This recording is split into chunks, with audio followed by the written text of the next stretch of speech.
everybody, Not About the Six here, and we're going to do something a little different than normal.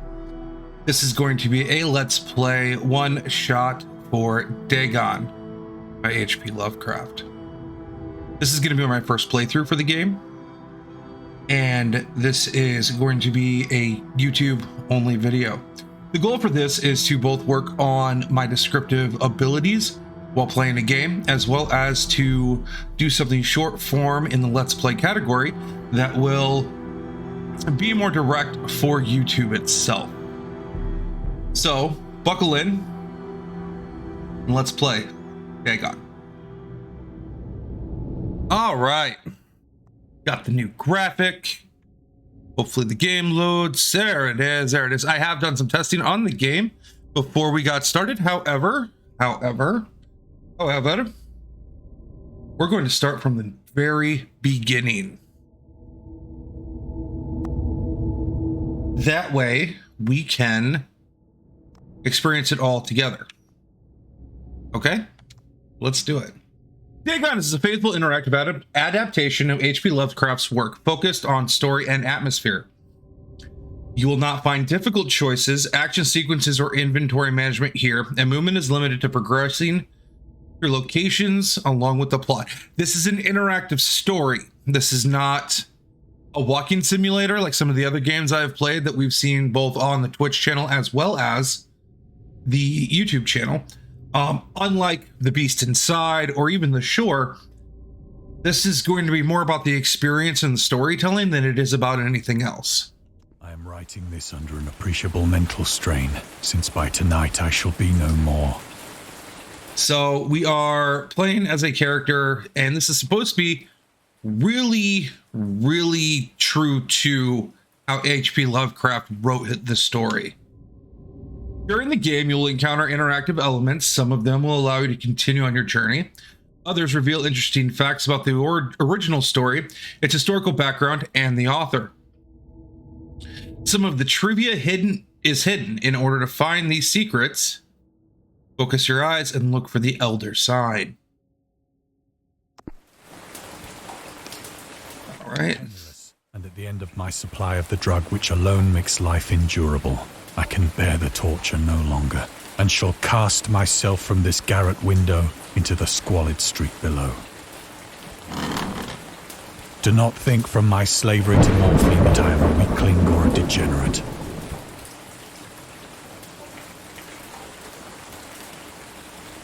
When you have read these hastily scrawled pages, you may guess, though never fully realize, why it is that I must have forgetfulness or death.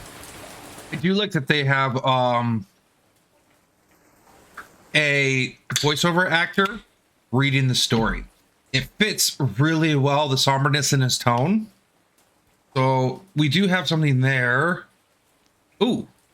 Morphine. Morphine entered into use in the 19th century and was routinely administered to treat severe pain during the American Civil War and World War I. It was sold without restrictions until 1914. Morphine became more popular after the invention of the hypodermic syringe around 1854. Frederick Sturturner, who first isolated the substance, originally named it morphium after Morpheus, the Greek god associated with dreams. At the time when DAGON was published, morphine abuse, known as soldier's disease, already posed a big problem in the United States. Interesting. You can read the discovered trivia immediately or go back to them later in the main menu. Turn off display and trivia if you find that the feature distracts you from the story. This can be changed anytime in options. We are going to show them because me being a history nerd, I'm going to love talking about this kind of stuff. Okay, so what else? Let me see if there's anything else that we're missing here. That is it, I believe. I mean, even like, talk about total buy-in. Those look like tentacles. Like, total buy-in into Lovecraft. It was in one of the most open and least frequented parts of the broad Pacific that the packet of which I was supercargo fell a victim to the German sea raider. I would assume... Oh, there's one. Lovecraft and the Great War. So the Great War is obviously World War I, for those of you who are not familiar. Dagon was written around a month after the United States entered World War I. Lovecraft was actively interested in its course. He composed many poems in which he gave encouragement to soldiers and commented on the events unfolding in Europe. He tried to enlist in the army, which he mentions in one of his letters to Reinhard Kleiner. Some time ago, impressed by my entire uselessness in the world, I resolved to attempt enlistment despite my almost invalid condition. I argued that if I chose a regiment soon to depart for France, my sheer nervous force, which is not inconsiderable, may sustain me until a bullet or piece of shrapnel could more conclusively and effectively dispose of me. Letters to Reinhard Kleiner, H.P. Lovecraft. But even though he passed the physical exam, his mother prevented him from going to the war. She has threatened to go to any lengths, legal or otherwise, if I do not reveal all the ills which unfit me for the army. I am Providence, the life and times of H.P. Lovecraft. S.T. Joshi. Super cool. Let's see if there's anything else we can see. Beautiful game. Moon placements well. The stars. They used actual star maps, which is really cool. So let's go aboard the German ship. The Great War was then at its very beginning, and the ocean forces of the Hun had not completely sunk to their later degradation. So that is the battle flag of the German Navy during World War I. It is very similar, and a lot of iconography from the German military was transferred over to the Third Reich during World War II, specifically the use of the Iron Cross and the use of the Falcon or Eagle. But that would be replaced by the Nazi swastika later on during World War II. Let's see if there's anything else. I don't think so. I'm still in story. Our vessel was made a legitimate prize, whilst we of her crew were treated with all the fairness and consideration due us as naval prisoners. Okay, so now we can look around. Oh, there we go. The Huns were Central Asian nomads who established a dominion in Europe and invaded the Roman Empire in the 5th century AD. They are known as brutal, deadly warriors and masters of quick raids who also developed powerful composite bows, lassos, and early siege weapons. During World War I, the British used the word Hun as a synonym for Germans in order to emphasize their brutality. However, the term originated when the German Emperor Wilhelm II gave a speech to his troops on July 27th, 1900, before they embarked to China. Should you encounter the enemy, he will be defeated. No quarter will be given. Prisoners will not be taken. Whoever falls into your hands is forfeited. Just as 1,000 years ago, the Huns under their King Attila made a name for themselves, one that even today makes them seem mighty in history and legend, may the name German be affirmed to you in such a way in China that no Chinese will ever again dare to look cross-eyed at a German.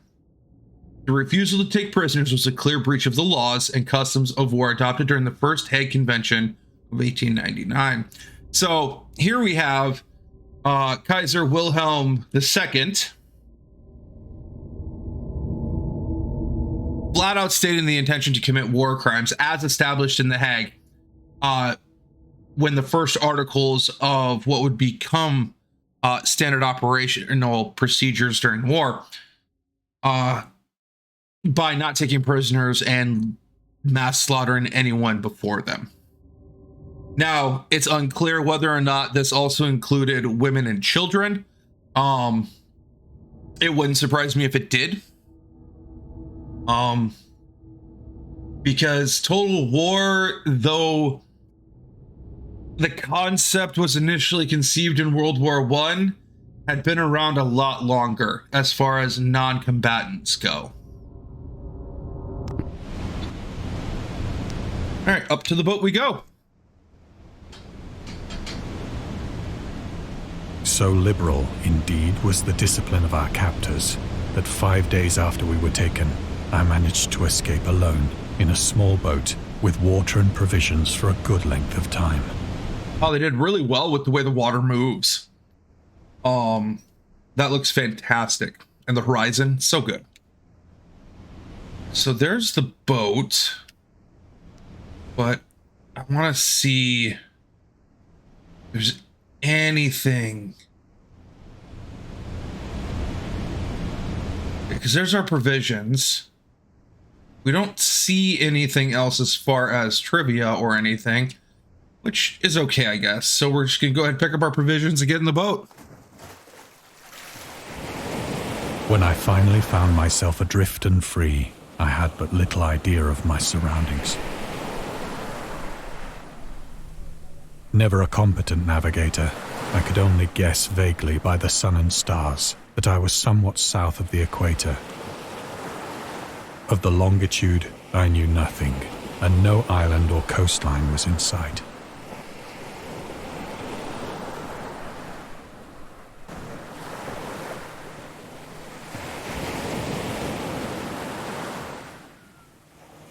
Stars. Yeah, they did such a great job with that. Okay, so far, no trivia here as well. The weather kept fair, and for uncounted days I drifted aimlessly beneath the scorching sun, waiting either for some passing ship or to be cast on the shores of some habitable land. So I drifted sea without a map, without any aspect of navigational skill,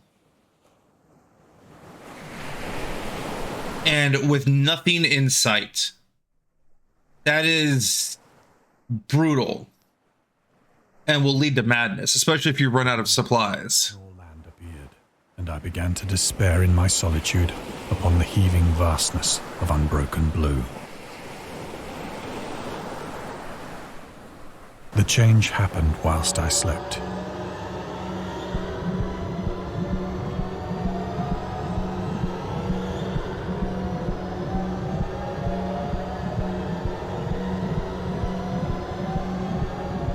Its details I shall never know. Interesting. Slumber, though troubled and dream-infested, was continuous. Oh. Oh my. Hello, Squiddy. Ugh. When at last I awoke, it was to discover myself half sucked into a slimy expanse of hellish black mire, which extended about me in monotonous undulations as far as I could see.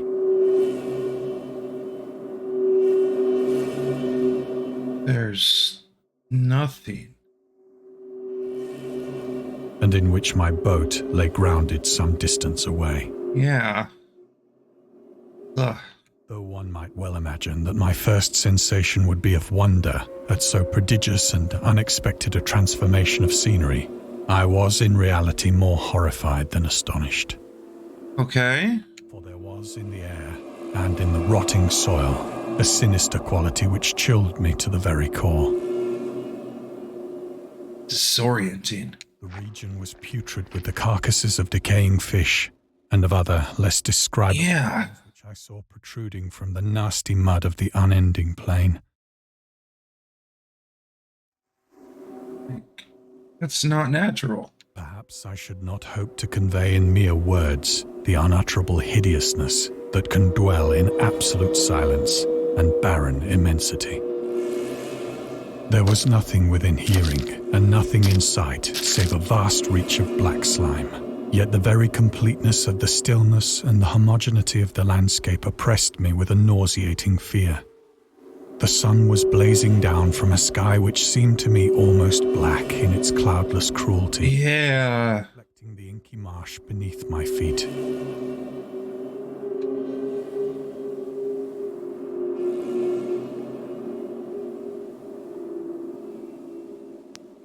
There's the boat. Is there anything else that we can see? No, so let's go to the boat. And... oh, it sounds moist, doesn't it? As I crawled into the stranded boat, I realized that only one theory could explain my position. Oh, what's that? Through some unprecedented volcanic upheaval, a portion of the ocean floor must have been thrown to the surface, exposing regions for which innumerable millions of years had lain hidden under unfathomable watery depths. Is that mound breathing? So great was the extent of the new land which had risen beneath me that I could not detect the faintest noise of the surging ocean, straining my ears as I might. Nor were there any seafowl to prey upon the dead things.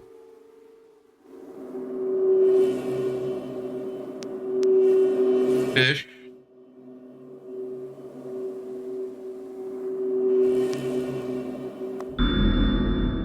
Mystery of the Volcanic Islands. Volcanic eruptions sometimes result in the creation of islands. Most of them are transient and erode after some time, but some prove permanent. The floating pumice, porous rocks created when superheated, pressurized rock is ejected from a volcano. It can move across long distances and transport barnacles and macroalgae that cling to it. In 2001, rafts of pumice created during the eruption of a volcano near Tonga in Polynesia eventually reached Australia. Super interesting. I like that. You see, like those little things, just those little bits of trivia. To me, they're awesome. Several hours I sat thinking of brooding on the boat, which lay upon its side, and afforded a slight shade as the sun moved across the heavens. As the day progressed, the ground lost some of its stickiness and seemed likely to dry sufficiently for traveling purposes in a short time.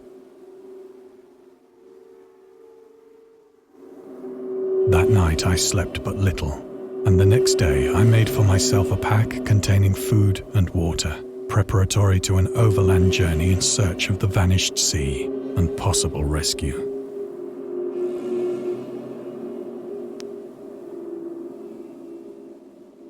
I mean, that thing should be dead by now.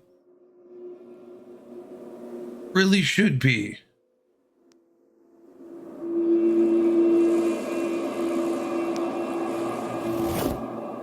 On the third morning, I found the soil dry enough to walk upon with ease. The odor of the fish was maddening, but I was too much concerned with graver things to mind so slight an evil, and set out boldly for an unknown goal.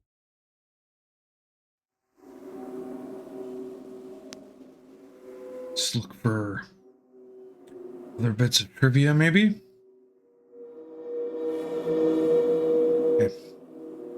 I don't see anything, so here we go. Still sounds moist. All day I forged steadily westward, And guided by a faraway hummock which rose higher than any other elevation on the rolling desert. the creatures just become stranger and stranger. What?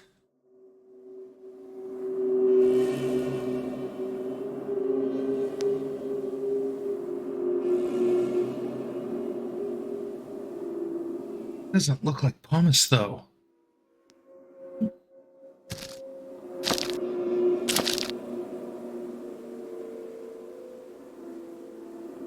It's a whale. And a giant crab thing.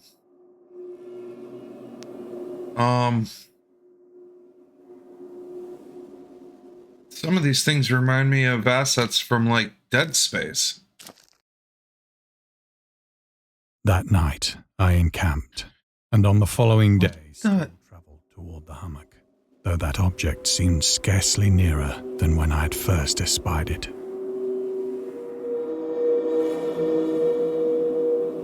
That's where I'm going. I'm still not seeing... They look like giant worms. Or large tentacles, but they look like worms. By the fourth evening, I attained the base of the mound, which turned out to be much higher than it had appeared from a distance. an intervening valley setting it out in sharper relief from the general surface. Too weary to ascend, I slept in the shadow of the hill. I know not why my dreams were so wild that night. But ere the waning and fantastically gibbous moon had risen far above the eastern plain. And I love Lovecraft's writing. Perspiration, determined to sleep no more. Such visions as I had experienced were too much for me to endure again. And in the glow of the moon I saw how unwise I had been to travel by day. Without the glare of the parching sun, my journey would have cost me less energy. Okay. I now felt quite able to perform the ascent which had deterred me at sunset. Picking up my pack, I started for the crest of the eminence.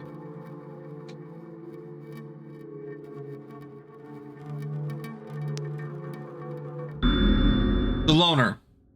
Contrary to popular opinion, Lovecraft was not an ever-frowning, eccentric, grumpy loner.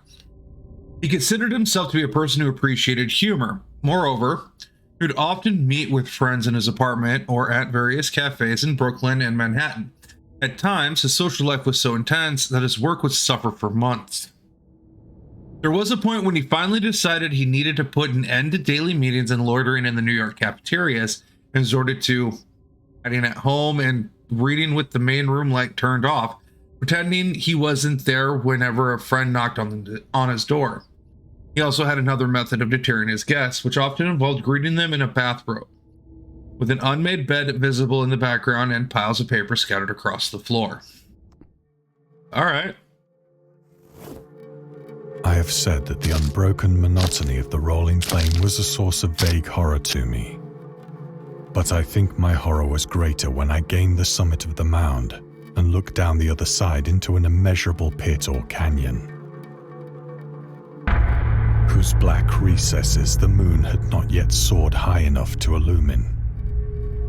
I felt myself on the edge of the world, peering over the rim into a fathomless chaos of eternal night. Through my terror ran curious reminiscences of Paradise Lost, and of Satan's hideous climb through the unfashioned realms of darkness. As the moon climbed higher in the sky, I began to see that the slopes of the valley were not quite so perpendicular as I had imagined.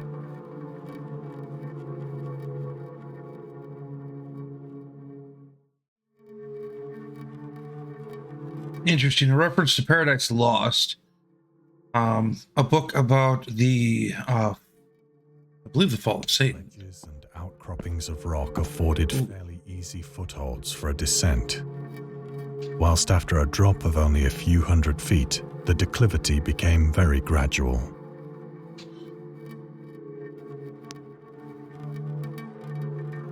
Just looking to see if there's anything. Nope. Okay. All right. Well, this is interesting. Which I cannot definitely analyze. I scrambled with difficulty down the rocks and stood on the gentler slope beneath.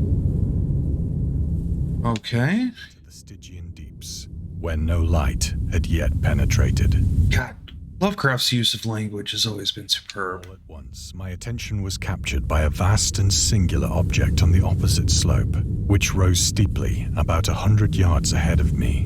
An obelisk. Object that gleamed whitely in the newly bestowed rays of the ascending moon.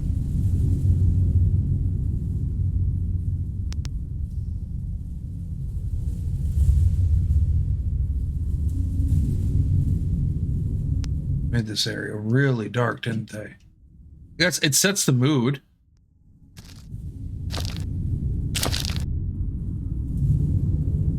That it was merely a gigantic piece of stone, I soon assured myself. But I was conscious of a distinct impression that its contour and position were not altogether the work of nature. A closer scrutiny filled me with sensations I cannot express.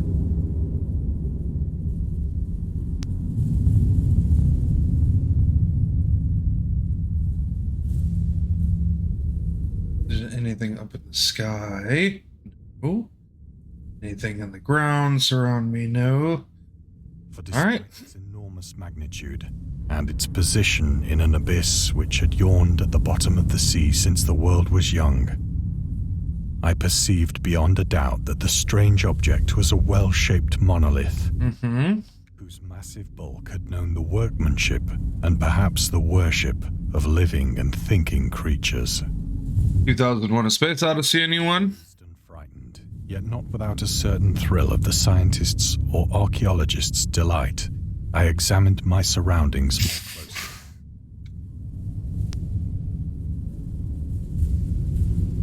See if there's anything else.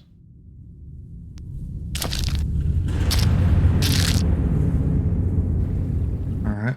The moon, now near the zenith, shone weirdly and vividly above the towering steeps that hemmed in the chasm, and revealed the fact that a far-flung body of water flowed at the bottom, winding out of sight in both directions and almost lapping my feet as I stood on the slope. Across the chasm, the wavelets washed the base of the cyclopean monolith, on whose surface I could now trace both inscriptions and crude sculptures. Yeah.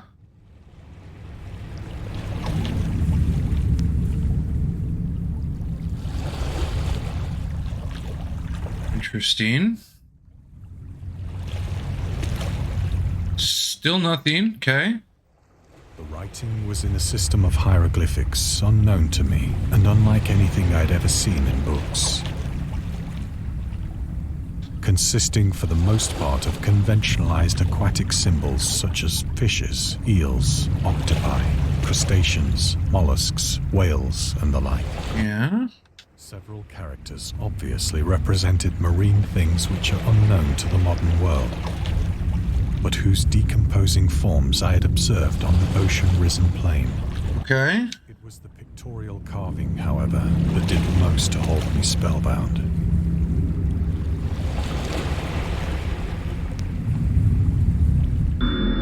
Storytelling methods. DAGON contains many themes and storytelling methods that Lovecraft developed in his later works, such as telling his story through carvings, At the Mountains of Madness, The Nameless City, journals and characters' notes, The Shadow Out of Time, The Haunter of the Dark, islands emerging from the ocean, The Call of Cthulhu, or fictional beings and deities based on real events and mythologies, Mi-Go and The Whisperer in Darkness. It's also considered the origin of the popular Cthulhu mythos. Some of Lovecraft's other stories also conclude in a manner similar to DAGON, but let's skip the details in order to not spoil the ending. I like that. Self-aware is always nice. Plainly visible across the intervening water on account of their enormous size were an array of bas-reliefs whose subjects would have excited the envy of a doré. I think that these things were supposed to depict men, at least a certain sort of men, though the creatures were shown disporting like fishes in the waters of some marine grotto, or paying homage at some monolithic shrine which appeared to be under the waves as well. Okay. Of their faces and forms I dare not speak in detail, for the mere remembrance makes me grow faint, grotesque beyond the imagination of a Poe or a Bulwer. They were damnably human in general outline, despite webbed hands and feet, shockingly wide and flabby lips, glassy, bulging eyes, and other features less pleasant to recall. This reminds me a lot of like the artwork that we saw in The Shore. Enough, they seem to have been chiseled badly out of proportion with their scenic background. For one of the creatures was shown in the act of killing a whale, represented as but little larger than himself. Jesus. I remarked, as I say, their grotesqueness and strange size, but in a moment decided that they were merely the imaginary gods of some primitive fishing or seafaring tribe. Some tribe whose last descendant had perished eras before the first ancestor of the Piltdown or Neanderthal man was born. I don't know, man. Anything? Anything? Nope. Okay, cool. Awestruck at this All right. unexpected glimpse into a past beyond the conception of the most daring anthropologist, I stood musing whilst the moon cast queer reflections on the silent channel before me. Then, suddenly, I saw it. With only a slight churning to mark its right surface, the thing slid into view above the dark waters. Whoa! Loathsome, it darted like a stupendous monster of nightmares to the monolith, about which it flung its gigantic scaly arms, while it bowed its hideous head and gave vent to certain measured sounds. Oh, what the heck? I think I went mad then. Then? Of my frantic ascent of the slope and cliff, and of my delirious journey back to the stranded boat, I remember little.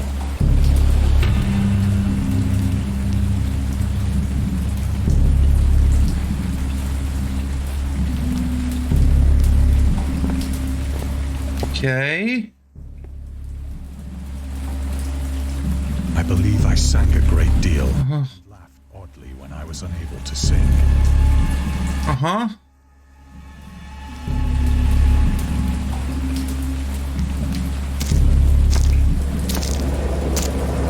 Color palette change is very nice.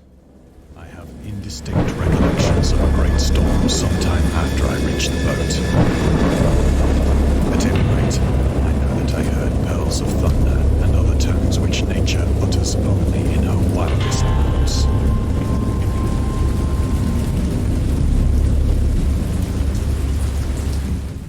Oh. What did he see? When I came out of the shadows, I was in a San Francisco hospital. Brought thither by the captain of the American ship which had picked up my boat in mid-ocean. So we were in the Pacific. In my delirium, I had said much, but found that my words had been given scant attention. Of any land upheaval in the Pacific, my rescuers knew nothing. Nor did I deem it necessary to insist upon a thing which I knew they could not believe. Interesting. Ooh.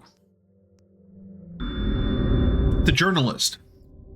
Lovecraft was a prominent figure in the world of amateur journalism. In 1915, he started publishing his own journal called The Conservative, which included political and social commentary, poetry, short stories, and literary criticism written by him and other authors. Howard was a skilled wordsmith, but he also took criticisms to heart, which resulted in his decision to step away from writing poetry and concentrate on weird fiction again.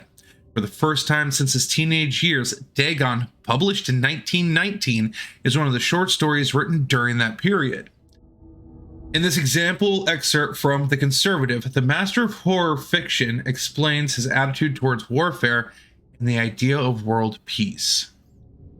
Why any sane human being can believe in the possibility of universal peace is more than the conservative can fathom.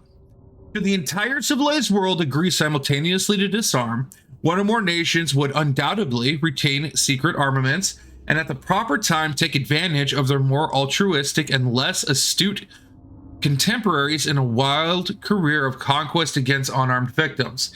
No country is or ever can be above warfare until the basic impulses of the human animal shall have miraculously changed.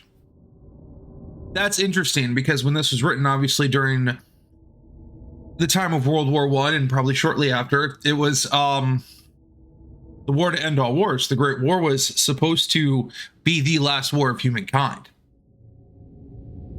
issuing in an era of undisturbed peace.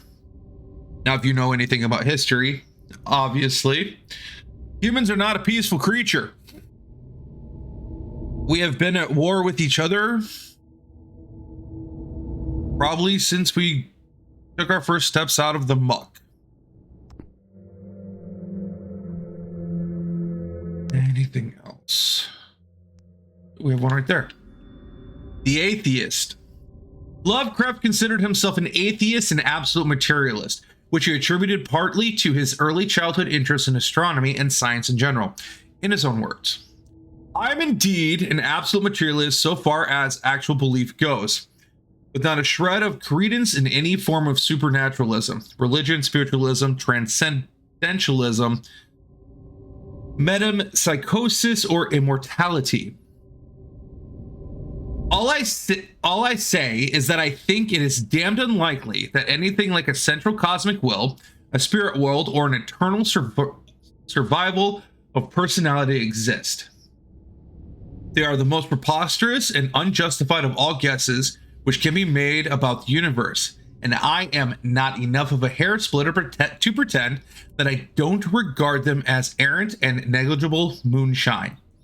In theory, I'm an agnostic, but pending the appearance of radical existence, I must be classed practically and provisionally as an atheist." Sources: Against Religion, The Atheist Writings of H.P. Lovecraft by H.P. Lovecraft. Mythos, The Myths and Tales of H.P. Lovecraft and Robert E. Howard. H.P. Lovecraft and Robert E. Howard. Interesting. I didn't know he was an atheist. That's super interesting. Detail in the room's really well done.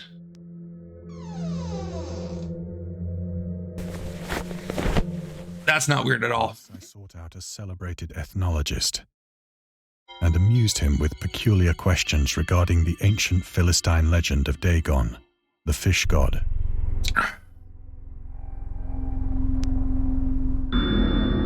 Dagon.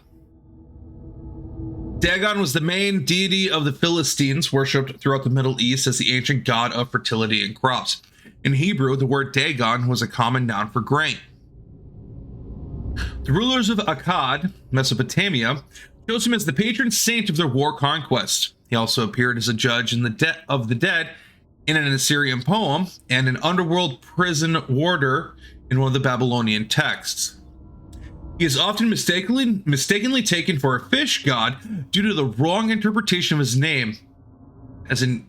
As in Hebrew, the word dag means fish. In H.P. Lovecraft's work, Dagon is an underwater deity ruling over the deep ones, a humanoid race with fish traits that reside in the oceans. He is worshipped by a secret cult called the Esoteric Order of Dagon. Interesting. Okay, that's where we're going. Let's see if there's anything else. Beautiful woodwork. Beautiful woodwork.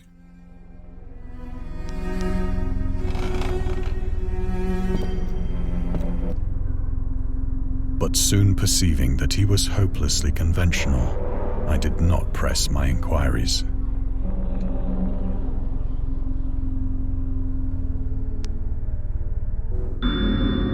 August Derleth and the Cthulhu Mythos. August Derleth was an American writer and anthologist. He also befriended Lovecraft and published many of his works through his company, Arkham House. Although he greatly contributed to the popularization of the author's works after his death, he's surrounded by numerous controversies. One of his most questionable decisions involved introducing the good versus evil doctrine. Derleth was a devout Catholic to the Cthulhu mythos, which contrasts with Lovecraft's view of the world and his approach to cosmic horror. As a result, the author's work are often misunderstood and misrepresented in today's culture. It is also worth noting that Lovecraft was never really interested in creating a mythology, and the term Cthulhu mythos was coined by Derleth after the author left the mortal plane. And also a thing I did not know.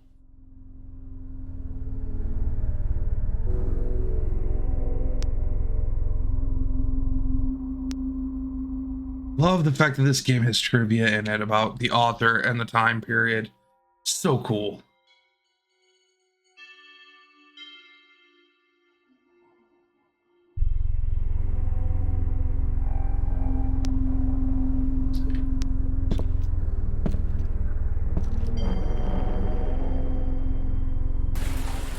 It is at night, especially when the moon is gibbous and waning, that I see the thing.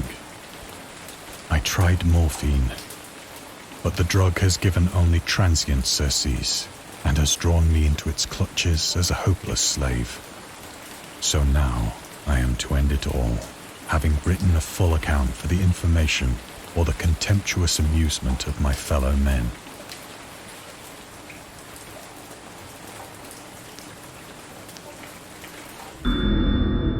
Lovecraft on tobacco and alcohol.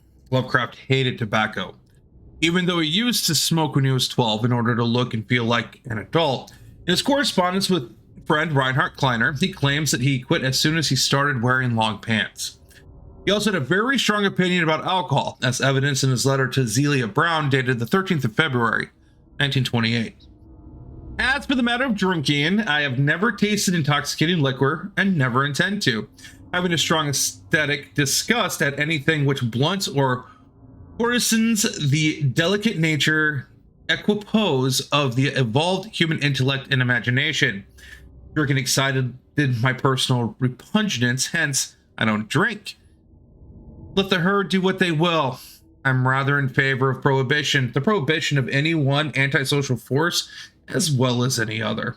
Source: The Spirit of Revision, Lovecraft's letter to Zelia Brown Reed Bishop, H.P. Lovecraft, Sean Brandy and Andrew Lehman, S.T. Joshi. Some morphine. I just want to make sure I'm not missing anything. Nope. Okay. So is he going to OD on morphine? I ask myself if it could not all have been a pure phantasm. A mere freak of fever, as I lay sun-stricken and raving in the open boat after my escape from the German man of war. It's highly possible. I ask myself, but ever does there come before me a hideously vivid vision in reply. I cannot think of the deep sea without shuddering at the nameless things that may at this very moment be crawling and floundering on its slimy bed, worshipping their ancient stone idols and carving their own detestable likenesses on submarine obelisks of water-soaked granite. I dream of a day when they may rise above the billows to drag down into their reeking talons the remnants of puny, war-exhausted mankind. Of a day when the land shall sink and the dark ocean shall ascend amidst universal pandemonium. What? Wow. Jeez.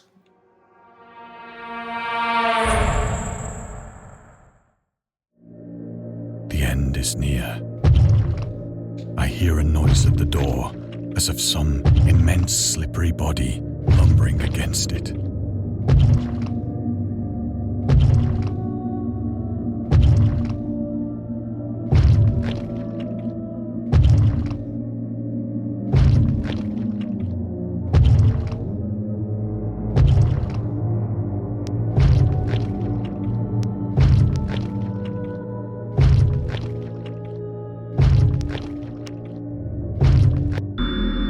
Elder sign.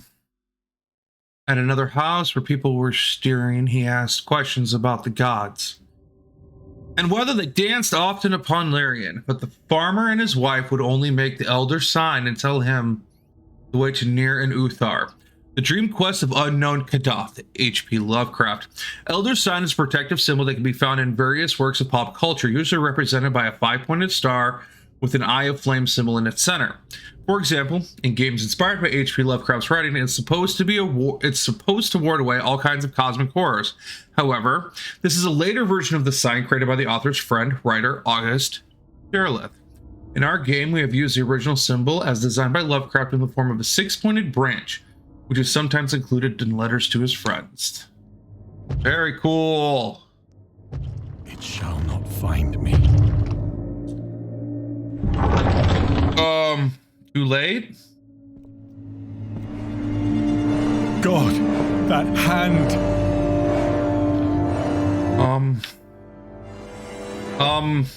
The window! The window!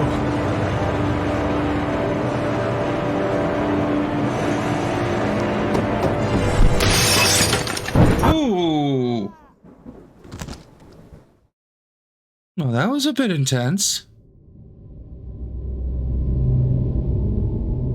Our little pool of cosmic. We hope you enjoyed Immerse yourself in our little pool of cosmic horror. We'd appreciate it if you took a moment to rate Dagon and check out our other games and DLCs. Well then, that's interesting. Immersive storytelling through the art of games. I love it. This is why I stream single player games, specifically story driven ones. We missed some. Okay. So, I loved this. I loved the fact that it was a story that you just experienced. The use of trivia aspects within the game is just fantastic. It is well done. And to me, being both a history and a literary nerd, huge lover of H.P. Lovecraft, even though he is problematic with his political and racial views, I will always acknowledge that. His works are seminal for a reason. They helped shape authors for a better part of a century. I mean, we're talking authors like Stephen King, hugely influenced by H.P. Lovecraft. Dean Cook. Major horror authors, all of them. There's games, everything that are just inspired by these creatures and stories that were created by Howard P. Lovecraft. Yes, he was problematic. But as far as this game goes, as far as this experience goes, I thoroughly enjoyed it. Now, what I want you to do, now that we're at the end of the video, is I want you to comment below on whether or not you would like me to purchase and play the DLCs as part of a series for this game. There are 2 other DLCs. I personally would not have a problem doing that. I've enjoyed this. I like this short form content. And thank you all for experiencing Dagon by H.P. Lovecraft with me. Have a good day, everybody, and thank you for hanging out.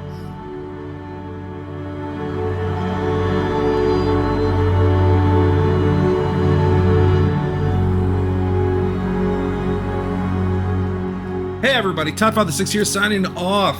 Thank you so much for watching the video. If you want to see more, click the videos that are listed or hit that subscribe button and turn on the notifications in order to be notified when I've got more posted. Until then, as always, be good, be kind, be safe. See you next time.